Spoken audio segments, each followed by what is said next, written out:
ሰላም ጤና ይስጥልን እንደምን ቆይታችኋል? የጎልጎል ሚዲያ የቻናላችን ቤተሰቦች እንዴት ናችሁ? ወቅታዊ መረጃዎች ይዘን ብቅ ብለናል። ቻናላችን ላይክ፣ ሼር፣ ሰብስክራይብ በማድረግ ይከታተሉን። ወደ ያዝናቸው ዝርዝር መረጃዎች እንለፍ። በጅቡቲ የኢትዮጵያ አምባሳደር የሆኑት አምባሳደር ለገሰ ቱሉ በሰሜን ኢትዮጵያ በተፈጠረው አውዳሚ ጦርነት መቋጫ የሆነው የፕሪቶሪያው የሰላም ስምምነት ትግበራን በተመለከተ የህወሓትን የእሳቸው ጽንፈኛ ያሉት አመራር እያራመዱት ያለውን ፖለቲካ ትርክት የትግራይ ህዝብን ፍላጎት እየረሳና የሰላም ሂደቱን አደጋ ላይ እየጣለ መሆኑን የሚያብራራ ትችት አውጥተዋል። አምባሳደሩ የህወሓት ፖለቲካው ትርክትና የኢትዮጵያ ነባራዊ ሁኔታ ፖለቲካ ህዝብን ሲረሳ በሚል ርዕስ በኒው አፍሪካን መጽሔት ድረገጽ ላይ በዛሬው ባሳተሙት ጽሑፍ ላይ ዘላቂ ሰላም ሊመጣ የሚችሉ አካላት ከግልና ከፓርቲ ፍላጎት ይልቅ የዜጎችና ደህንነት ሲያቀድሙ ብቻ መሆኑን አስገንዝበዋል። አምባሳደሩ በጽሑፋቸው እንዳስመዘገቡትም ከጦርነት በኋላ እጅግ አሳሳቢ ከሆኑት ጉዳዮች አንዱ የሀገር ውስጥ ተፈናቃዮች ወደ ቀያቸው የመመለስ ስራ ነው። የፌዴራል መንግስት ተፈናቃዮች ያለምንም የፖለቲካ ቅድመ ሁኔታን እንዲሁም መጓተት ወደ ቤታቸው ሲመልሱ ይገባል የሚሉ ጽኑ አቋም ቢኖራቸውም ህወሓቶች ግን የሰብአዊ እርዳታ ተፈናቃዮች ጉዳይ ካልፈቱት የፖለቲካ እርምጃቸው ጋር በማያያዝ የህዝቡን ስቃይ ለፖለቲካ መደራደሪያነት እያዋሉት መሆኑን ኮንነዋል። ቤተሰቦቻቸው በፖለቲካው ዲስኩር ብቻ ህይወታቸው መልሰው ሊገነቡ አይችሉም ያሉት አምባሳደሩ በአከራካሪ ግዛቶች ዙሪያም የፌዴራል መንግስት ጉዳይ በህገ መንግስታዊ ስርዓቱና በሰላም ስምምነቱ መሰረት እንዲፈታ ጥረት ቢያደርግም አመራሮቹ እነዚህ ተቋማዊ አሰራሮች ውድቅ በማድረግና የጊዜያዊ አስተዳደሩን ስልጣን ጥያቄ ውስጥ በማስገባት እንቅፋት እየፈጠሩ መሆኑን አክለዋል። የፕሪቶሪያው ስምምነት ህገ መንግስታዊ የዲሞክራሲያዊን አስተዳደር ለመገንባት ምርጫ እንደሚያካሂድ ቢደነገግም ህወሓቶች የፓርቲው ውስጥ ፖለቲካዊ ልዩነት እስኪፈቱ በሚል ሰበብ ምርጫን ላልተወሰነ ጊዜ እንዲራዘም እያደረጉ መሆኑም ተገልጿል። በተጨማሪም የፌዴራል መንግስት የሃይማኖት አባቶች፣ የሀገር ሽማግሌዎችና የብሔራዊ ምክክር ኮሚሽን ያቀረቡት የሽምግልና የውይይት ጥሪዎች በተደጋጋሚ ውድቅ ማድረጋቸው የእርቅ እድሎችን እየጠበበ መሄዱንም አክለዋል። ዳግም ወታደራዊ ቅስቀሳ የዓለም አቀፍ ማህበረሰብ ስጋት የሰላም ስምምነቱ ትጥቅ መፍታት ከወታደራዊ መዋቅር መውጣትና ወደ ሰላማዊ ህይወት መቀላቀል ዲዲአር ቅድሚያ ቢሰጥ አመራሮች ግን አሁንም ወታደራዊ ቅስቀሳ እያደረጉ ከባድ የጦርነት አውድማን እየፈጠሩ ናቸው። መሳሪያዎች እየደበቁ ወጣቶች በግዴታ እየመለመሉም መሆኑን እጅግ አሳሳቢ እንደሆነ የገለጹ ናቸው። ከዓመታት የጦርነት ስቃይ በኋላ ወጣቶች ወደ ትምህርት ስራ መመለስ ሲገባቸው ዳግም ለጦርነት መመልመላቸው ተቀባይነት የሌለው ተግባር ነው። የድርጊታቸው የአውሮፓ ህብረትና በሰላም አደናቃፊዎች ላይ የቪዛ ማዕቀብ የጣለችው አሜሪካን ጨምሮ ዓለም አቀፍ አጋሮች ጭምር በእጅጉ እንዳሳበበ አምባሳደሩ ገልጿል። የትግራይ ህዝብ ከዚህ በላይ ጦርነትና ስቃይ እንደማይገባው ያሳሰቡት አምባሳደር ለገሰ ቱሉ የፕሪቶሪያ ስምምነት ወደ ዘላቂ ሰላም መሸጋገሪያ ጠንካራ መሰረት መሆኑን አውቆ ማክበር እንደሚገባ አጽንኦት ሰጥቷል። ዳግም ወደ ጦርነትና ወታደራዊ ፉክክር መግባት ትግራይ ብቻ ሳይሆን መላው ኢትዮጵያን አደጋ ላይ የሚጥል መሆኑ በማስጠንቀቅ ፖለቲከኞች የጥቃት ፖለቲካ ትተው ለኢትዮጵያ ህዝብ ሲሉ የዲሞክራሲያዊ ውድድር ፖለቲካ ሊመርጡ እንደሚገባ ጥሪ አቅርበዋል። በአምባሳደሩ ጽሑፍ ዙሪያ ይህ መረጃ እስከ ቀረበበት ድረስ ከህወሓት ወገን የተሰጠ ምላሽ የለም። አብይ ፕሬዝዳንት እንዲሆን የሚደረገው የብልጽግና ተመካካሪዎች ብዙ ጥያቄ እያስነሳ የቀጠለ ነው። ብልጽግና ፕሬዝዳንታዊ አስተዳደር ለመከተል ያቀረበው ሀሳብ ተቃውሞ ገጠመው። በምክክሩ ክልሎች በአዲስ አደረጃጀት እንዲዋቀሩ ጠይቋል ተብሏል። በምክክሩ ጎልቶ የወጣው ያልተጠበቀው ጉዳይ ገዢው ብልጽግና ፓርቲ በሀገሪቱ ፕሬዝዳንታዊ የመንግስት አስተዳደር ስርዓት እንዲተገበር አባላቱ ግፊት እንዲያደርጉ ያስተላለፈው አቅጣጫ የሚያንጸባርቅ ውሳኔ መምጣቱንም ነው። በስልታዊ ቡድኖች ደረጃ የተካሄዱት ውይይቶች የገዢው ፓርቲ ፍላጎት ወደ ጎን በማድረግ አሁን ያለው ፓርላመንታዊ የመንግስት አስተዳደር ስርዓት እንዲቀጥል የሚለው አማራጭ ከፍተኛ ድጋፍ እንዲያደርግም አድርጓል። ይህ ሁኔታ በምክክር መድረኩ ላይ ገዢው ፓርቲ እየጠበቀው በበላይነት እየተደጋገፈ መሆኑን ያሳየ ተደርጓል ተብሎ ተወስዷል። በሀገራዊ ምክክር ኮሚሽን የውይይት መድረክ ላይ ተመካካሪዎች ገዢው ብልጽግና ፓርቲ ከሚያራምደው አቋም የተለያዩና መሰረታዊ የሀገሪቱን አደረጃጀት የሚፈትኑ ወሳኝ ምክር ሀሳቦች እያንጸባረቁ መሆኑን ተገልጿል። በተለይ በመንግስት አደረጃጀት፣ በክልሎች አወቃቀር፣ በአስተዳደር ስርዓት ምርጫና በኮሚሽኑ አሰራር ላይ ጠንካራ ክርክሮችን እየታዩ ይገኛሉ።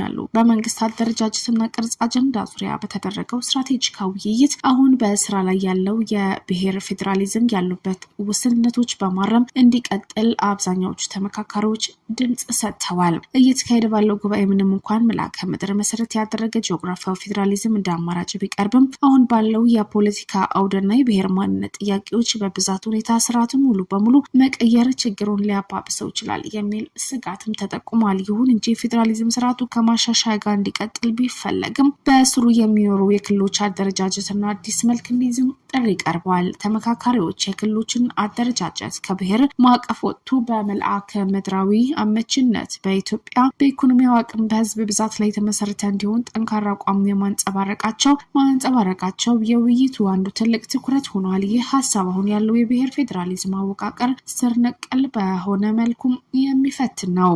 እንዲሁም ምክክር ሂደቱ ለመምራት በኮሚሽኑ የተዘጋጁ መነሻ ጥያቄዎች በተመካካሪዎች ዘንድ ከፍተኛ ትችትን አስተናግደዋል። ጥያቄዎቹ በቂ አማራጮች ያላቀረቡ፣ ዋና ዋና ጉዳዮች ያድበሰበሱና መነሳት የነበረባቸው አንኳር ነጥቦች የዘነጉም መሆናቸው ቅሬታ ማስነስተዋል። አወያዮች እነዚህ ያልተካተቱ ጉዳዮች በቃለ ጉባኤ እንዲሰፍሩም ቢያደርጉም ነጥቦች በመጨረሻው የምክረ ሀሳብ ሰነድ ላይ ስለመካተታቸው ምንም አይነት ማረጋገጫ አለመኖሩ በሂደቱ ግልጽነት ላይ ተአማኒነት ላይ ጥርጣሬን አሳድረዋል ተብሏል።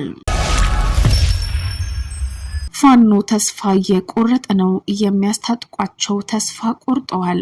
የሚያስታጥቋቸውም ትጥቅ የሚሰጧቸው አካላትም ተስፋ ቆርጧል ያሉት ጀነራል የአማራ ክልሉን የትጥቅ ትግል መልኩ እየቀየረ ባለበት በዚህ ወቅት የመከላከያ ከፍተኛ ወታደራዊ መኳንን በተለያዩ ከተሞች ከክልሎች አመራሮች ጋር ስብሰባዎች እያደረጉ ነው።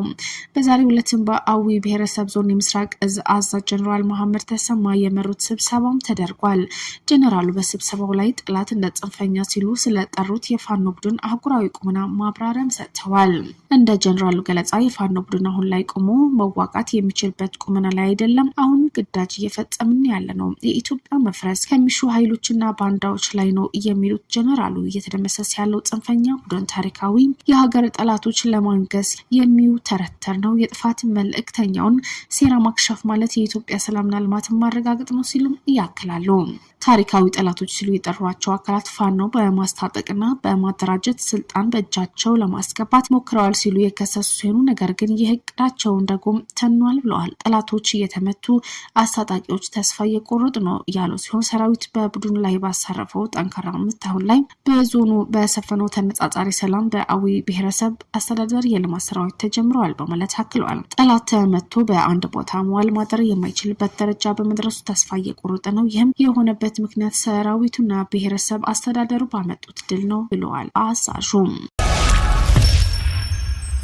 ዋሽንግተን በአፍሪካ ያላት የመሰረተ ልማት የኢንቨስትመንት ተጽዕኖ ከቻይናና ከሌሎች ሀያላን ሀገራት ጋር እያወዳደረች ባለችበት በአሁኑ ወቅት አሜሪካ ኩባንያዎች የአየር መንገድ በሚገነባው የ12.5 ቢሊዮን ዶላር ቢሾፍቱን አውሮፕላን ማረፊያ ፕሮጀክት ውስጥ ሚና እንዲኖራቸው እንደምትፈልግ አንድ ከፍተኛ የአሜሪካ ንግድ ሚኒስቴር ባለስልጣን አስታወቁም። በመካከለኛው ምስራቅና አፍሪካ አሜሪካ ንግድ ምክትል ረዳት ሚኒስትር ማርክ ሚቼል እንደተናገሩት ዋሽንግተን በአየር ማረፊያ ፕሮጀክት ውስጥ የአሜሪካን ተሳትፎ ለማረጋገጥ በቅርበት እየሰራች ነው።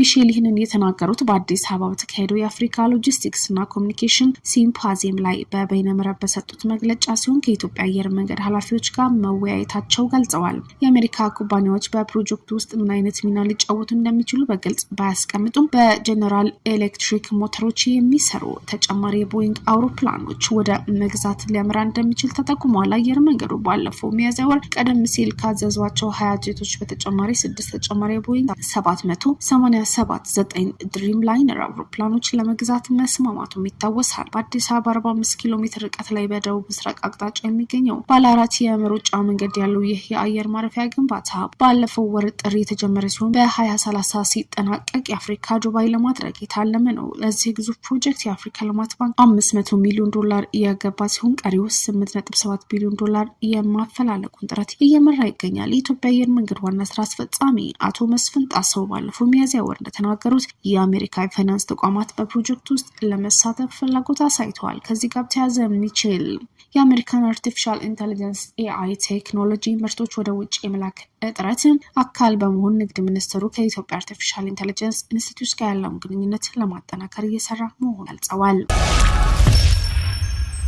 ግብጽ በድሮን አልተመታውም ስትል ተናግራለች። በዛሬው ዕለት በግብጽ የሚገኘው ዲሚኤታ ወደብ ላይ የእሳት አደጋ መከሰቱን የግብጽ ነዳጅና ማዕድን ሀብት ሚኒስቴር ያረጋገጠ በመሆኑ አደጋው የተከሰተው በድሮን ጥቃት የሚባለውን አስተባብሏል። ሚኒስትሩ እሳት አደጋው ቁጥጥር ስር መዋሉን ገልጾ በሰው ላይ ምንም ጉዳት እንዳልደረሰም አስታውቋል። በመግለጫው አደጋው በወደቡ እንቅስቃሴዎች በኃይል መሰረተ ልማት ላይ ምንም አይነት ተጽዕኖ እንደማይፈጠር ያስታወቀው ሚኒስትሩ የእሳት አደጋው መንስኤ ምን እንደሆነ ለማወቅ ምርመራ መጀመሩም አስረድቷል። ይህ መግለጫ ከመውጣቱ አስቀድሞ የብሪታንያ የመርከብ ደህንነት ተቋም የሆነው ኤምብሬበዳ ኢታ ወደብ የሚገኘው በአሜሪካ ባለቤትነት የተያዘውና በአሜሪካዊ የሚተዳደረው የተፈጥሮ ጋዝ ማጠራቀሚያ ቢያንስ በአንድ ድሮን መመታቱ አስታውቆ ነበር።